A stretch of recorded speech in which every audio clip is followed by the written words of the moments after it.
With Summer League wrapping up today and us set to enter a long 2.5-month period of no NBA ball, as per usual, much has been made of the performances of the incoming rookie class, with every possession, point, and turnover being hyper-analyzed by a few rightfully excited fan bases. But while most of the conversation is centered on the scoring brilliance of a Cooper Flag in only 2 games, or the reputation-destroying dunk of a Johnny Furphy, for me, this year's Summer League has made one thing abundantly clear. The NBA has simply become too talented. Like I said earlier, while much of the attention and analysis from Summer League will go towards the incoming rookie class or a handful of second-year players that have impressed, for the savvy vets or G League superstars that have torched the summer, this has been one of the clearest demonstrations of what can happen when the league is so deeply saturated with talent. Because even though there's been some absolutely phenomenal play from these guys, the fact that it's been otherwise overlooked or brushed off as a G Leaguer dominating a meaningless stretch of ball is outright disrespectful.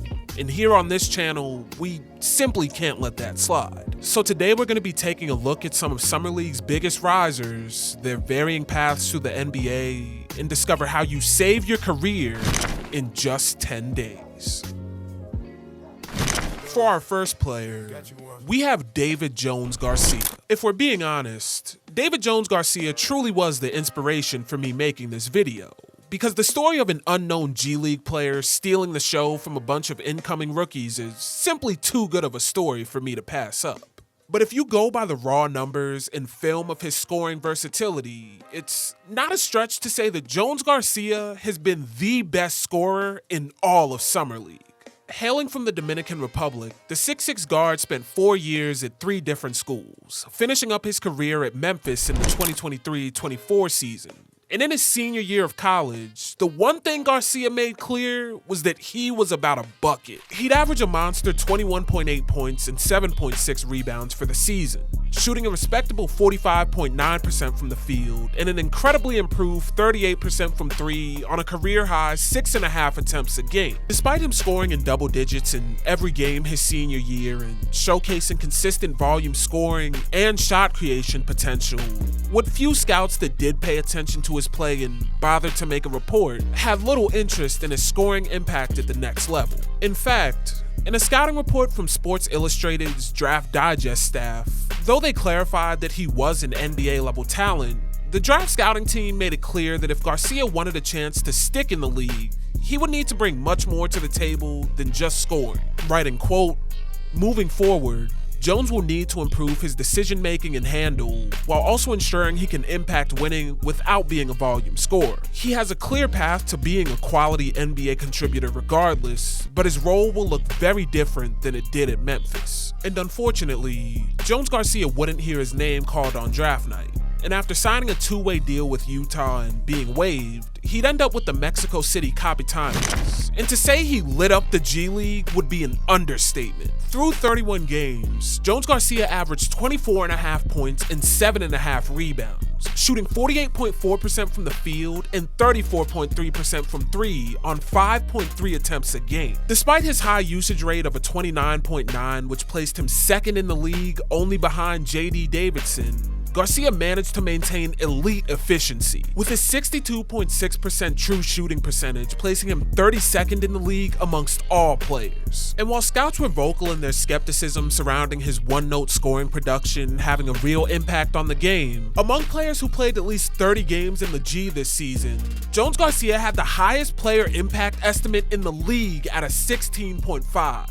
Proving that at least on some level, the man's scoring brilliance led to real results. This unreal rookie season included a few signature scoring nights, chief among them being his monster 51-point performance against the San Diego Clippers, where he shot 61% from the field to go along with 8 rebounds and 2 steals. And by the end of his rookie G League season, Jones Garcia had more than a few suitors, with the Spurs offering him a spot on their Summer League roster. And as we all very well know, Jones Garcia has been nothing short of a revelation, dominating Summer League with his averages of 21.3 points and 6.3 rebounds on 51.7% from the field and 50% from 3 on 7 shots a game.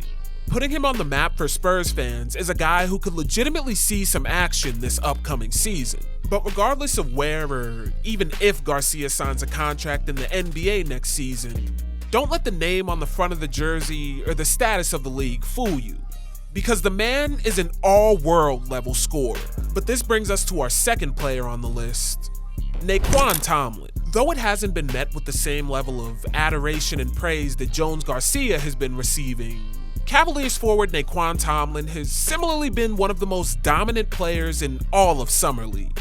But unlike Jones Garcia, whose one-note impact has hindered his ability to make the league, Tomlin's struggles have purely been a case of scouts being unable to determine what to make of such a unique talent. To explain, as you may have very well heard, Tomlin didn't have a traditional path of development for an NBA talent, with him not playing high school ball and spending his first 3 years of organized ball playing at various community colleges and JUCOs before landing at Kansas State as a junior, where he was able to dominate and put himself on the NBA draft map as a prospect.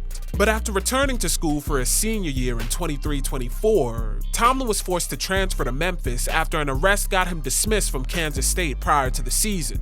And thus, when he found himself at Memphis for his senior year, there were more than a few questions about his viability as a basketball player and as a locker room personality. But on court though, Tomlin had it all. And through his senior year, the 6'10 forward would average 14 points and 6 rebounds to go along with 1.1 blocks, shooting an impressive 60.1% from the field and an even more impressive 39.6% from 3 on 2.5 attempts a game. Tomlin's on-paper stats don't begin to capture just how versatile he was on the floor.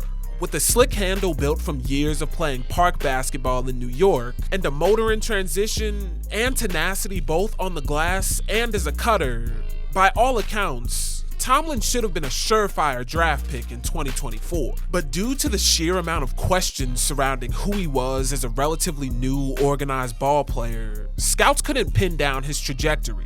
With one report from the NBA reading, quote, "Tomlin has the potential to be drafted in the second round."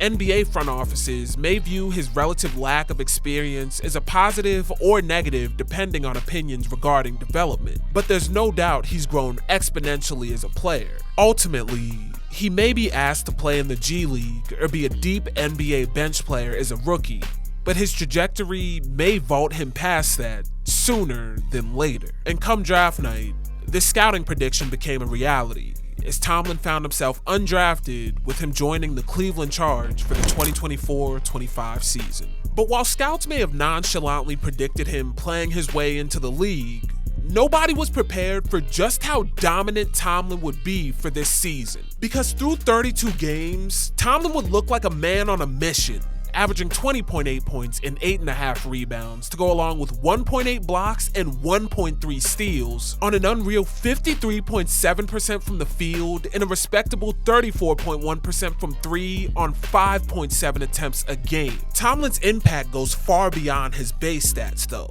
and a closer look at a few advanced stat categories made it clear that this was a guy who needed to be in the league ASAP, as his 38.6% block percentage not only tied him for 15th in the league among players who played at least 30 games, but his .104 defensive win shares placed him at 28th in the league. And the rebounding issues that scouts had mentioned seemed to be a point of emphasis for Tomlin, as his 20.9% defensive rebounding percentage not only placed him at 44th in the league, but his 10.2% offensive rebounding percentage placed him at 11th in the league, painting the picture of a tenacious rebounding wing with a tremendous upside. So that's why it was a no-brainer for the Cavs to call Tomlin up for a 10-day and eventually sign him to a standard 2-way deal in March of this year, allowing him to see action in 5 games and even have a 24-point explosion against Indiana to cap off the regular season. And as we all know, Tomlin has looked as dominant as ever through his first 4 games of Summer League, averaging 20.3 points and 8.5 rebounds to go along with a block and 1.8 steals, all while shooting 58.2% from the field and 40.9% from 3 on 5.5 attempts a game. All production that's given him a legit shot at breaking into the Cavs rotation next year is a do-it-all, jumbo-sized wing. So don't be shocked next season when Tomlin is balling out for Cleveland. because he's proven himself to be a problem at every level. But this brings us to our third and final player, Patrick Baldwin Jr. Much like Tomlin, Baldwin has had a Summer League campaign that's flown under the radar.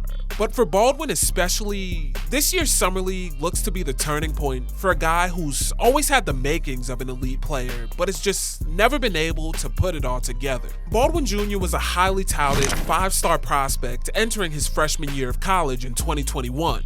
But after an injury-riddled and extremely underwhelming season at Milwaukee, where he was uncharacteristically cold from the three-point line and struggled with consistency, scouts began to rethink exactly where the 6'10 forward's utility would come from in the NBA. After building a reputation for himself as a shooter and lethal scorer, Baldwin would only appear in 11 games for Milwaukee and not be great when he played, only averaging 12.1 points and 5.8 rebounds, shooting 34.4% from the field and 26.6% from three on 5.8 attempts a game. These numbers were mainly a result of him being forced to create on the ball as the focal point for a not great Milwaukee team. And according to Synergy, while he'd only scored 0.75 points per jump shot in the half court to place him in the 25th percentile, his 0.89 points per pull-up jumper in the half court were good to place him in the 70th percentile. And it sparked interest in him as an off-the-dribble creator in short spurts. But the real determinant for Baldwin seemed to be his defense, where there was concern about his lateral quickness and ability to guard NBA forwards. And in their scouting report, Synergy declared that this would be the deciding factor for his career, writing, quote, "His ability to become stronger on the interior or contain dribble penetration more consistently on the perimeter could determine just what kind of role he can play at the next level. He has shown the ability to use his size and discipline to hold his own in other settings, leaving some room for optimism projecting ahead." And ultimately, Baldwin would join the Warriors with the 28th pick in the 2021 draft, where he'd briefly get to show flashes of developing into a true jumbo 3-and-D wing, but he'd eventually be shipped to Washington at the end of his rookie year as a part of the Jordan Poole deal. And it was here where Baldwin would continue to struggle, only managing to appear in an unimpressive 38 games for the Wizards in the 2023-24 season, and after an equally shaky start to the 24-25 season, Baldwin was subsequently traded to the Bucks, who then sent him to San Antonio, where he was waived. But after spending a month out of the league, Baldwin would sign a two-way deal with the Clippers in March and go down to their G League affiliate, where he'd put together his first real solid stretch of ball and flash future contributor potential. Though he'd only appear in 16 games, he'd average a career-best 18.4 points and 7.3 rebounds to go along with 1.5 steals and 1.3 blocks on 48.9% from the field and 37% from three on 7.4 attempts a game. This stint would see Baldwin unlocked as a not-so-small ball 5 with real 3-level scoring ability and potential rim protection. Is over this span, among players who played at least 15 games, Baldwin found himself 9th in the league in block percentage with a 37.6, and his scoring was nearly a perfect mix of paint touches and three-pointers, with a 44.9% frequency of his points being scored in the paint and 44.9% of his points coming from behind the three-point line. And the vast majority of these three-pointers were assisted off catch and shoots or pick and pop actions, with a whopping 93.2% of his three-pointers being assisted. And while these flashes of brilliance ultimately wouldn't parlay into playing time in the NBA this season, Baldwin's performance through his first 3 appearances in Summer League have opened a lot of people's eyes to his potential. Though his averages of 16 points and 8.7 rebounds on 41.3% from the field and 29.2% from three may not be as eye-popping or impressive as the other guys on this list, his much improved defensive impact has been a sight to behold, with his 2.3 steals tying him for 13th in all of Summer League. And among all of these players, Baldwin is the only one to average more than a block a game, with him putting up 2 rejections per contest, which places him at 8th in all of Summer League. So while he may be flying under the radar for most people due to his shooting percentages and relatively modest scoring output, for more than a few Clipper fans, Baldwin has managed to spark some real intrigue as a potential small ball 5 this upcoming season. But with the Baldwin segment over, that's gonna do it for this video. Like I said earlier, Summer League truly is a one-of-its-kind basketball environment, with a mixture of high-level incoming NBA talent, a few second-year guys looking for reps, and a whole bunch of hungry hoopers all stuffed inside an open gym for 10 days, gives us a rare glimpse at just how deep the talent pool of the NBA really is. And for as much or as little stock as you may place into the lax, open gym production that may very well not translate to the league, these three guys and more have put on a display that deserves some sort of recognition. So be on the lookout for some of these Summer League risers this upcoming year, because what we've just witnessed was a masterclass in how you save your career in just 10 days. But with all that being said, that's gonna do it for this one. Hopefully you enjoyed, and hopefully I can catch you all in the next one.